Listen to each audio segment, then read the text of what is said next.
Hi, I'm Bill Bronchick, and in this video I'd like to discuss the concept of liens, what they are, and how you can use them to profit in real estate investing. Liens fall into basically three categories. And the first lien is called a consensual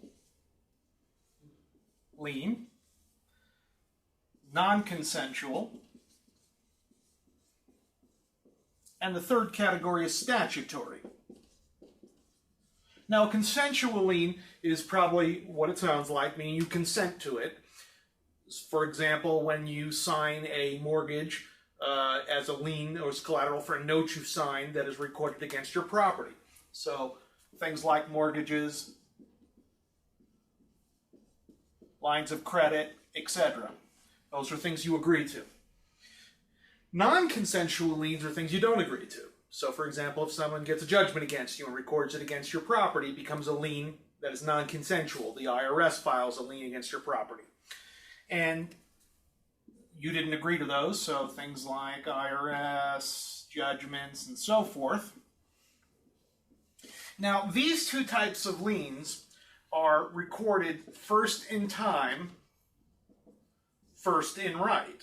So when we talk about a first mortgage or a second mortgage, that's because you agreed to give a mortgage against your property as a first lien, and then you borrowed more money on a line of credit and it was recorded second, became a second lien.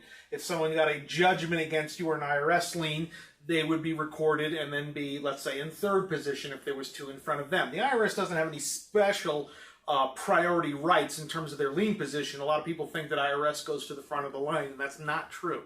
What the IRS has is, in the event of foreclosure, generally liens that are junior are wiped out. So, for example, if there's a first mortgage and that's being foreclosed, it would wipe out a judgment behind it. The IRS has a right of redemption under federal law. That is a right at a second crack of paying off the bid amount and getting the property, which they rarely do. But that's the only special thing that the IRS has in terms of liens and lien position. Then there's statutory liens, and these are things like water, that's municipal, sewer, property taxes, and in some cases HOA dues. Now, a statutory lien is generally super priority, means it goes to the front of the line, regardless of when it accrued. So if you have a first mortgage and a judgment that's a second, and you don't pay your water bill, those two other liens are junior behind the water bill lien or behind the property tax lien, which is why when you buy a, let's say, a tax lien certificate, you're in super priority first position in front of the mortgage or other liens on the property. Now, if your state has a redemption in foreclosure, like mine does in Colorado, after the sale, the lien holders that are behind the lien foreclosed, let's say a first mortgage foreclosed, and I bought a judgment for $500, I've got another crack at it as a junior lien holder to redeem. And in fact, the IRS will even sell you their redemption position, so you could redeem instead of the IRS. They typically don't redeem, they sell their redemption position. And even if there's a first mortgage on the property and you are the high bidder at sale, let's say, you wipe out what's behind it, the junior liens, but you don't wipe out the statutory liens. So property taxes, water, sewer, etc., anything else under state law that is a super priority lien that is statutory. And the reason we say it's statutory, meaning they don't record anything down at the county like a judgment or a mortgage. It just is a super priority lien according to state statute. HOA liens are a little different depending on what state you live in. I'll give you an example. My state of Colorado, the first 6 months of dues are a super priority lien. Anything more than that goes to the back of the line in terms of when it was accrued. So actually what we have there is here's a $50 legal word, bifurcated lien. So it's partially super priority and partially junior. So you can buy just the super priority 6 months worth, or you can buy the junior lien position, or you can buy both. Lots of options, just to understand that there are different types of liens different priority of positions and different things that you can do by acquiring or discounting any one of those liens. So it's important for you in your state to understand and learn what are the statutory liens, what are the consensual, what are the non-consensual types of liens, and how they get released and what priority they are in terms of a foreclosure or situation like that. Last type of lien I'd like to mention is a mechanic's lien, which is a very interesting animal. A judgment is or an IRS lien is against a person.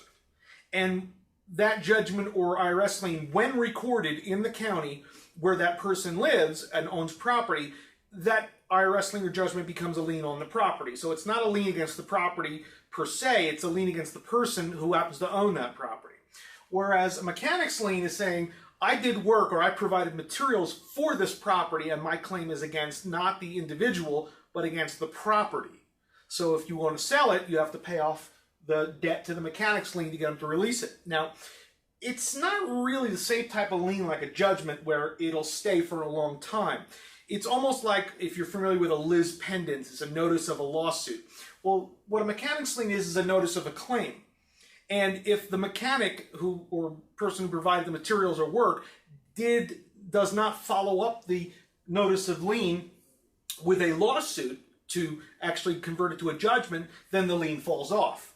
So it's a little different in every state. You can look it up at nationallienlaw.com, what it is in your state. But in my state, after 11 months, if nothing happens, the lien goes away. So if I own a property, my own property, and someone does work and thinks he's entitled to get paid, maybe I fired him because he didn't do the work or whatever, there's a dispute, and he files a mechanic's lien, and I'm not planning on selling or refinancing that property quickly, I just ignore it because after 11 months, that lien goes away. Now, if I need to sell the property, I could go into small claims court and file a lawsuit to resolve this issue and get the judge to determine if there's indeed actually any debt or obligation owed and resolve that mechanic's lien. But generally speaking, if you're doing a fix and flip and you fire someone and they file a mechanic's lien, you've got two choices. Either you're going to have to settle it and give the guy money, get him to release the lien, or you're going to have to go to small claims court and resolve the issue through the courts. There's really no other way to deal with it.